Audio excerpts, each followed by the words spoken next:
আচ্ছা দেখো এরপরে 7 নম্বর প্রশ্ন। শোনো 7 নম্বর প্রশ্নটা দেখো। 7 নম্বরে বলছে কি 7 p equal to x y z হলে নিচের কোনটি p এর উপছেদ নয়? কোনটি p এর উপছেদ নয়? কোনটা উপছেদ নয়? ক নম্বরে বলছে x y, খ নম্বরে বলছে x w z, গ নম্বরে বলছে x y z, ঘ নম্বরে বলছে ফাঁকা সেট। দেখো আগে আমাদের প্রথম p এর উপাদান আছে কয়টা? তিনটা। কি কি?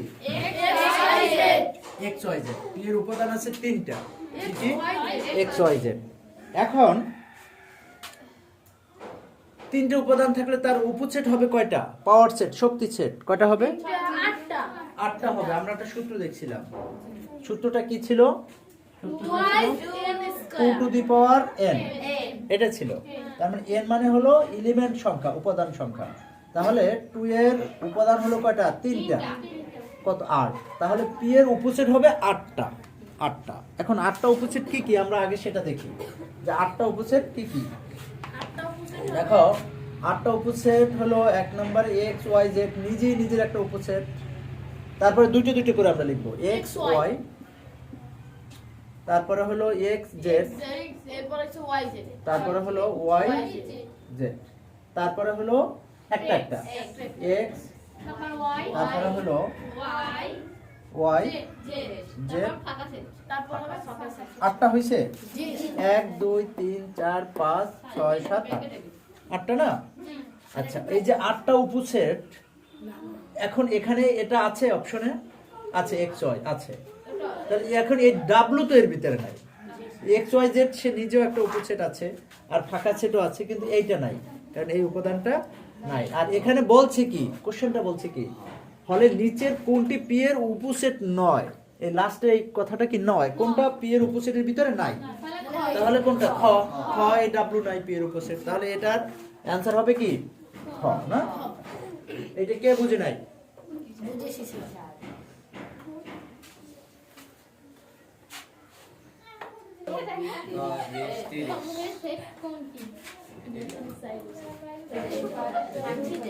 এরপরেরটা দেখো। এরপরে আমরা 8 নাম্বার করব।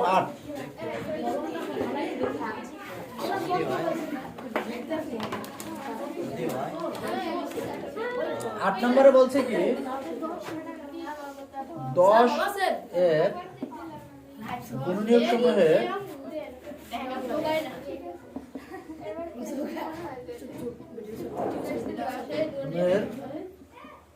সেট কোনটি? ক নম্বরে 1 2 5 10, খ নম্বরে বলছে 1 10, গ নম্বরে 10, আর ঘ নম্বরে বলছে 10 গুণনীয়ক। 10 এর গুণনীয়ক। গুণনীয়ক মানে কি? গুণনীয়ক হলো, গুণনীয়ক বা উৎপাদক একই কথা। মানে এই 10কে কোন কোন সংখ্যা দিয়ে ভাগ করলে নিঃশেষে বিবেচ্য হয়, এটাকে বলা হয় গুণনীয়ক। নিঃশেষে মানে ভাগশেষ থাকবে না।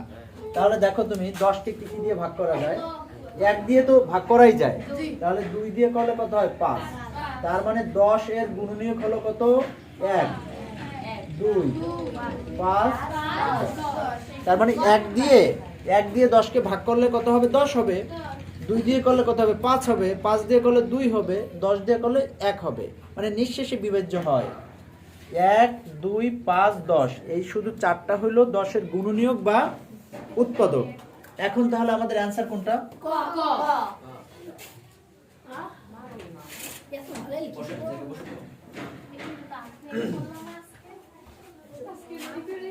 আচ্ছা এখন এটা বোঝে নাই কে, তাহলে কোন অপশন হবে এটা? ক অপশন হবে ক ক।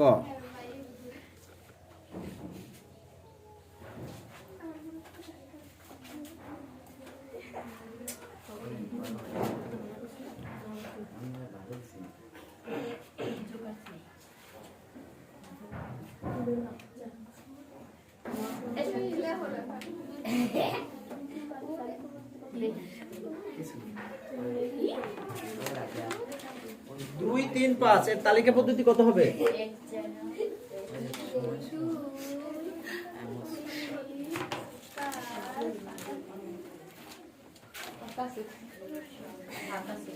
নয় নম্বরে এ সমান 2 3 5 এর সেট গঠন পদ্ধতি। এর সেট গঠন পদ্ধতি কি হবে? সেট গঠন পদ্ধতিতে কি কি লেখা যায়? দুই ভাবে লেখা যায় এটাকে, নাকি? দুই ভাবে লেখা যায়। একটা কিভাবে লেখা যায়? এ x যেন n, x এলিমেন্ট n যেন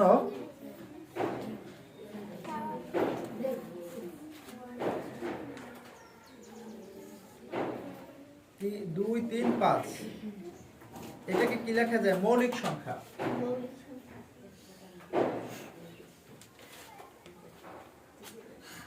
এক থেকে বড় এবং 6 থেকে ছোট এবং x মৌলিক সংখ্যা, মৌলিক সংখ্যা।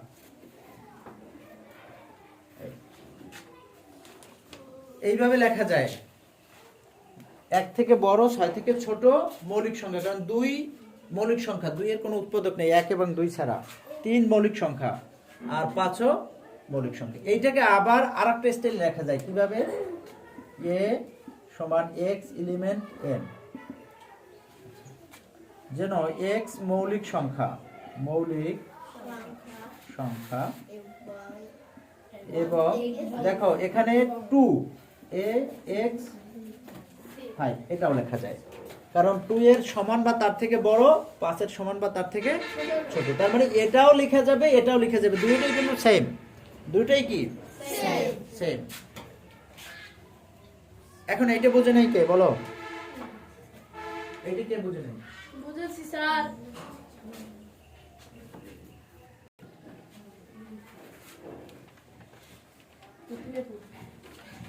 এরপরে হলো 10।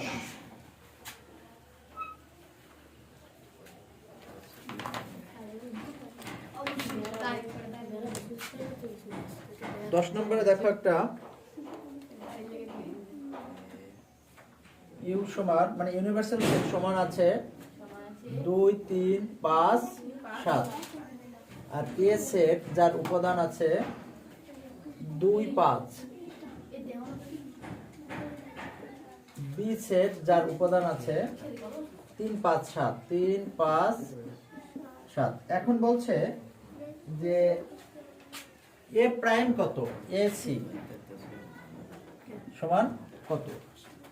কোনটি না? এখন তুমি দেখো এখানে বলছে কি যে কত, এটা দিয়ে কি বুঝাইছে? প্রাইম বা কি সেট?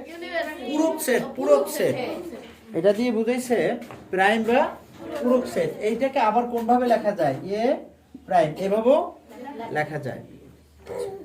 এখন এটা করো সবাই, এটা তো পারো, হ্যাঁ স্যার এটা পারো, করো। পিরামিডটা তো মনেই নেই।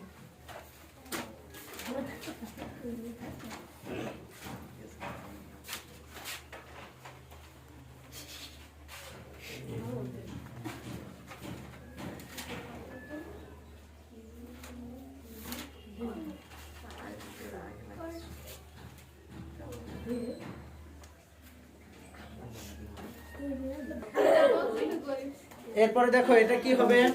এখন এ প্রাইমটা বা রিয়েল 7 এ পূরক সেট বা এ প্রাইম এটা আমরা কিভাবে পাবো? দেখো এটার এ প্রাইম বা এ পূরক বা এ সি আমরা যেটাই লিখি এখানে না, এটা যদি লিখি তাহলে এটা হলো ইউনিভার্সাল সেট থেকে এ সেট বাদ যাবে, বিয়োগ হবে। এটার মানে কি ইউনিভার্সাল সেট থেকে এই এ সেটের উপাদানগুলো বাদ যাবে। সার্বিক সেট, সার্বিক সেট মানে কি এখানে মান দেয়া আছে, এখানে যে মানগুলো আছে সেটা থেকে এ এর মানগুলো বাদ যাওয়ার পরে যা থাকবে সেটা হবে এ প্রাইম বা এ পূরক সেট। আমি লিখি দেখো, ইউনিভার্সাল সেটের মান আছে কি এখানে 2 3 5 7 বিয়োগ বাদ এ সেটের মান আছে 2 5। এখন কোনগুলো কমন আছে, দুইটার ভিতরেই আছে, এগুলো বাদ যাবে প্রথমটা থেকে। তাহলে 2 এখানেও আছে, এখানেও আছে, 5 এখানেও আছে, এখানেও আছে। তো এখন এই সেটের ভিতরে কমনটা বাদ যাওয়ার পরে কি থাকে? 3 থাকে, 7 থাকে। তাহলে এর উপাদান হবে কত? 3 7। এটা আচ্ছা, এটা বুঝে নাই কে? বুঝছি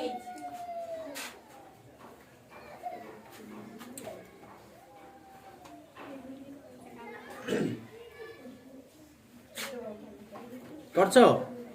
জি স্যার তোমার হয়েছে?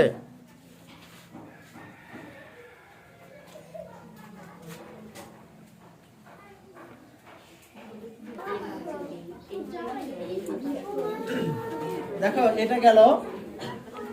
এরপরে এই উদ্দীপক থেকে আরেকটা অঙ্ক হবে কি, এ ইন্টারসেকশন বি প্রাইম।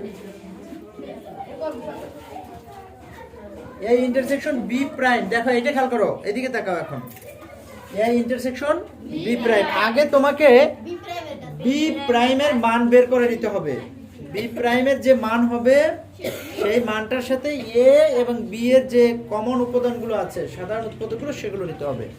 তাহলে এটা করো, বি প্রাইম কত হবে? ইউনিভার্সাল সেট থেকে বি বাদ যাবে। আচ্ছা, তাহলে ইউনিভার্সাল সেটের মান আছে কত? 2 3 5 7। আর বি এর মান আছে কত? 3 5 7। আচ্ছা, তাহলে এখন এখানে কত থাকবে?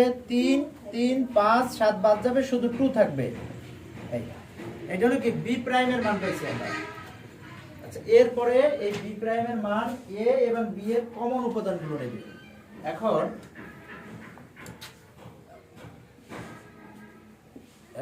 এ ইন্টারসেকশন বি, এর মান হলো কত? এর মান 25 2 5। আর বি এর মান শুধু 5 বি এর মান হলো শুধু 2 শুধু 2 এই বি এর মান পাইছি আমরা শুধু 2। এখন এর ভিতরে কমন আছে কি? 2। শুধু 2 আছে কমন।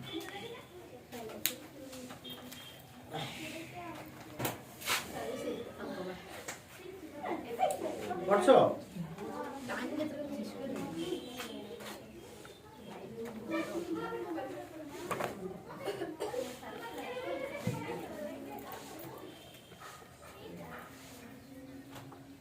করছো, তুমি করছো?